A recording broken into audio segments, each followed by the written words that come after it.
Hey, YouTube. This is JankyYGO, and guess what? If you don't run two garnets, you're a freaking idiot. Alright, and yeah, I'm here too, but I'm mostly here as just kind of the guy that's handling the recording process, and I'll ask Michael questions, but this is a video, and I don't know much about the Brilliant Engine because I don't run it very much. I run frogs, and the most frogs say to Brilliant Engine is, we don't run enough to justify it. So, continue. Alright, so now I understand that the community is kind of split whether you should run one or two garnets, because on one side, running one garnet means that you're less likely to draw it. Statistically, you're less likely to draw it. But running two garnets is safer because if you do draw it, you still got a brilliant fusion you can use.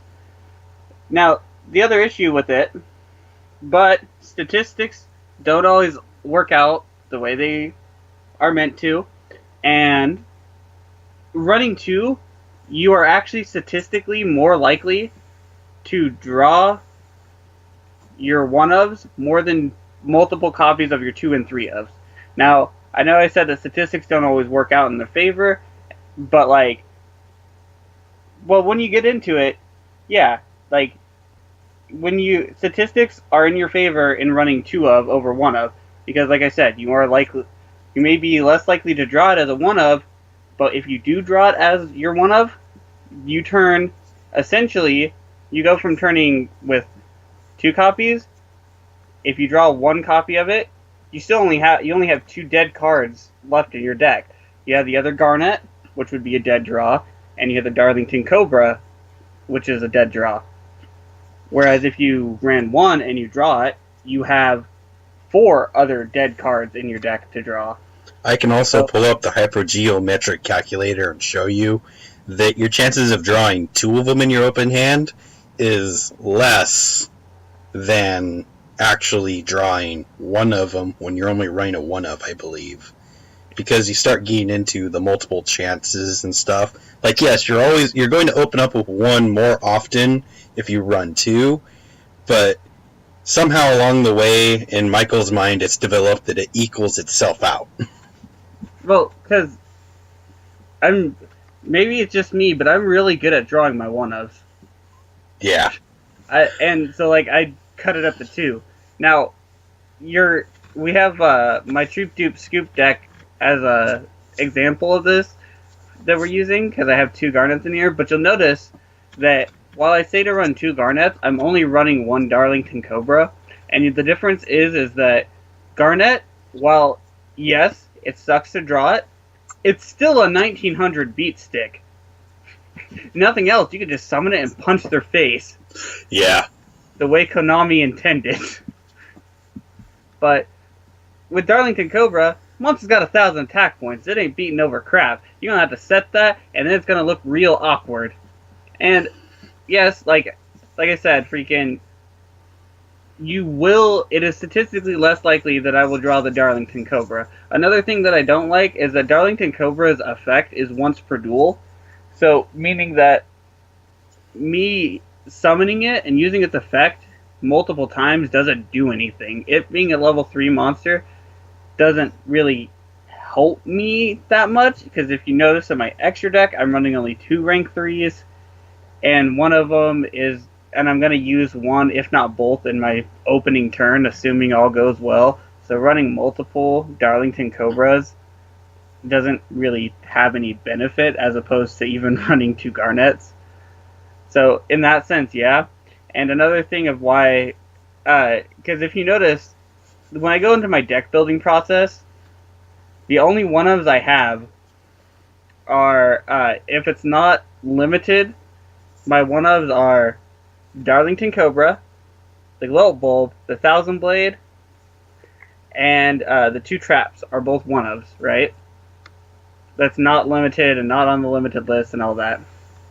And the reason why is because I value consistency over everything else, because overall, if your deck can consistently do something, that automatically makes it more powerful than the rest.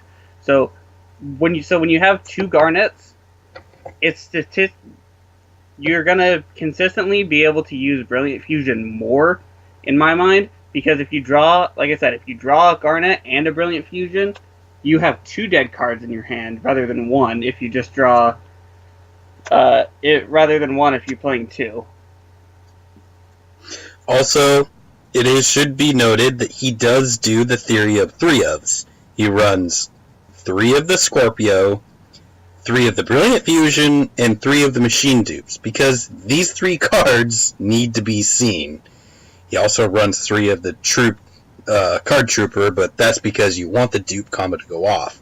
So, there's also, and he runs 3 of the plant, Lone Fire Blossom. So you look at it, and his 2-ofs are actually cards that he can send with his Brilliant Fusion, which at some point he can almost 1-of most of these, but the 2-ofs I think are just for overall more consistency on his end, like the snow, he can, 2 snows in the grave is great, but 3 is just, overdoing it. Well, 3 eats up your resources, and 3 drawing drawing snow in most situations, I honestly just don't like it. Like, I don't like drawing snow in most situations, so that would mean, so having 3 means I'm gonna draw it more, whereas 2 is good for milling, good for discarding, and drawing it doesn't affect me as much since I'm not going to be drawing it as often as 3, and with 2 of them in your graveyard alone, chances are you're eating up your graveyard enough. Also, I guess if he actually built a sideboard for this, he could side out 1 snow. Facts. I could also side out the Twin Twisters too. But not sure why you're running 2 Trick Clowns other than because I mill them. Because it's more likely to mill without likely to draw it as much. So. Plus, as you said, almost all of my freaking Brilliant Fusion targets are 2-ofs. Yeah, I mean, but you can see he's kind of constructed this really, interesting, imagine if he optimized this deck and, did more things, he'd probably cut the Malleys, but it's the spirit of the deck. And Plague Spreader Zombie is there. Why? It puts back it helps fix hands and unbricks a lot of the awkwardness in the deck. So, you can, and it also it makes Omega. That's one of the major reasons. But, one of the things is that it unbricks hands. And it unbricks hands better than any other card I've ever tried to play with. Saryuja unbricks hands. Reload is a -1 that unbricks hands, or will draw you a whole new one that could be worse. Magical Mallet can unbrick a hand, but once again, you're going -1. Plague Spreader, you're technically going 1 for 1, and it unbricks your hand.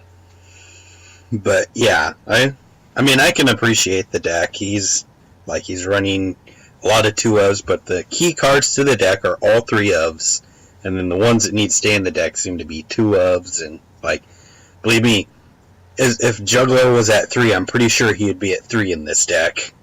I'd cut the Malleys for more Jugglers and probably another damaged Juggler, if I'm being perfectly honest. Yeah, let's be realistic with this. He's such a power card. But so on my end of things, I've played with the Brilliant Engine a little bit, and I did the 1-of, but I'm really good at not drawing the cards I need, so I never really got screwed over by, I drew the Garnet. Dang it. Well, I should clarify that. So, there's a lot of times I'll be playing, and I'll see a lot of people jumping on the hype train for an engine, right? So the Brilliant Fusion came out, a lot of people jumped on the hype for it, and I waited.